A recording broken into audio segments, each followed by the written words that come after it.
നിങ്ങൾ നിങ്ങളുടെ skin fat hold ചെയ്തിട്ടാണോ ഏത് വർക്കൗട്ട് ചെയ്യണം, ഏതെല്ലാം ഡയറ്റ് എടുക്കണം എന്നതൊക്കെ തീരുമാനിക്കുന്നത്?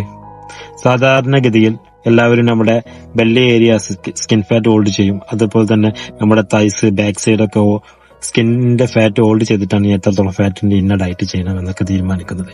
എന്നാൽ സ്കിന്നിലെ ഫാറ്റ് കുറഞ്ഞ വ്യക്തികൾ എന്ത് ചെയ്യും, എനിക്ക് ഏത് ഭക്ഷണം കഴിക്കാം, എനിക്ക് അത്ര വർക്കൗട്ട് ചെയ്യേണ്ട ആവശ്യമില്ല, എന്റെ ഫാറ്റ് പെട്ടെന്ന് ബേൺ ചെയ്യുന്നുണ്ടെന്നുള്ളത്. ഒരിക്കലും നമ്മൾ സ്കിന്നിന്റെ ഫാറ്റിന്റെ മെഷർമെന്റ് അടിസ്ഥാനത്തിലല്ല നമ്മൾ വർക്കൗട്ടും നമ്മൾ ഡയറ്റ് പ്ലാൻ ചെയ്യേണ്ടത്. ഈ ഫോട്ടോയിൽ കാണുന്നത് ഒരേ സിമിലർ വെയിറ്റ് ആണ്, ഒരേ വെയിറ്റ് ഉള്ള ആളുകളാണ്.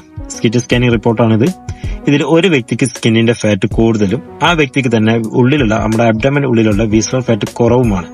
എന്നാൽ മറ്റൊരു വ്യക്തിക്ക് സ്കിന്നിലെ ഫാറ്റ് കുറവും വിസറൽ ഫാറ്റ് കൂടുതലുമാണ്. ഈ വിസറൽ ഫാറ്റ് എന്നത് ഒരിക്കലും നമുക്ക് കാണാനോ അല്ലെങ്കിൽ നമുക്കത് ഫീൽ ചെയ്യാനോ കഴിയില്ല. കാരണം അത് അബ്ഡമൻ മസിൽസിന്റെ ഉള്ളിൽ കാണപ്പെടുന്ന ഓർഗൻസിന്റെ ഉള്ളിൽ കാണപ്പെടുന്ന ഫാറ്റ് ആയതുകൊണ്ട് തന്നെ നമുക്ക് ആകെ ഫീൽ ചെയ്യുന്നതാണ് നമ്മുടെ സ്കിന്നിന്റെ താഴെയുള്ള സബ്ക്യൂട്ടറി ഫാറ്റ് മാത്രമേ ഫീൽ ചെയ്യുകയുള്ളൂ. അതുകൊണ്ട് തന്നെ നമുക്ക് ഒരിക്കലും അത് ഹോൾഡ് ചെയ്തിട്ട് നമ്മൾ ഏത് വർക്കൗട്ട് ചെയ്യണം, എന്ത് കഴിക്കണം ഒരിക്കലും നമുക്ക് തീരുമാനിക്കാൻ പറ്റില്ല. അത് നമ്മുടെ ബ്ലഡ് ടെസ്റ്റിന്റെ അടിസ്ഥാനത്തിലും നമ്മുടെ ഫിസിക്കൽ ടെസ്റ്റിന്റെ അടിസ്ഥാനത്തിലൊക്കെയാണ് നമ്മൾ ഏത് വർക്കൗട്ട് ചെയ്യണം, ഏത് ഡയറ്റ് ചെയ്യണം എന്നൊക്കെ തീരുമാനിക്കേണ്ടത്. അതുപോലെ തന്നെ വേൾഡിലെ കുറച്ച് രാജ്യങ്ങളെ വെച്ച് സ്റ്റഡി നടത്തിയ സമയത്ത് 40% സ്കിന്നി ആയ ആളുകളിൽ ലിവർ ഫാറ്റ് അതേപോലെ ഹൈപ്പർ ടെൻഷൻ പോലുള്ള അസുഖങ്ങൾ കണ്ടെത്തിയിട്ടുണ്ട്. പിന്നെ അതുപോലെ ഇതെങ്ങനെയാണ് ഇങ്ങനെ സംഭവിക്കുന്നത്?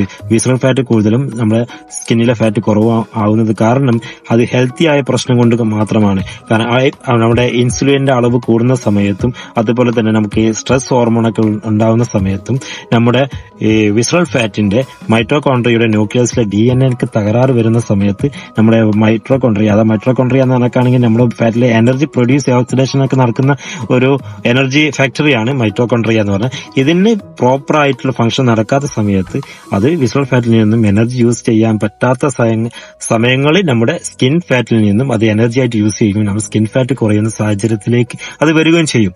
അപ്പം ഇങ്ങനെയുള്ള പല മെറ്റബോളിക് സിൻഡ്രോം അഥവാ മെറ്റബോളിക് പ്രശ്നങ്ങൾ ഉള്ളത് കൊണ്ടാണ് നമുക്ക് ഈ സ്കിൻ ഫാറ്റ് കുറയാനും വിസറൽ ഫാറ്റ് കൂടുകയാണ്. അപ്പോൾ സ്കിൻ ഫാറ്റ് നോക്കിയിട്ട് ഒരിക്കലും നിങ്ങൾ ഒരാളെ ഒരു വ്യക്തിക്ക് വർക്കൗട്ട് കൊടുക്കുക അല്ലെങ്കിൽ ഡയറ്റ് പ്ലാൻ കൊടുക്കുക ചെയ്യരുത്. നിങ്ങൾ medical test, blood test, hormone test, അതുപോലെ തന്നെ physical test, strength, power, cardio ഒക്കെ നോക്കിയിട്ട് അതിന്റെ അടിസ്ഥാനത്തിലാണ് നിങ്ങൾ ചെയ്യേണ്ടത്.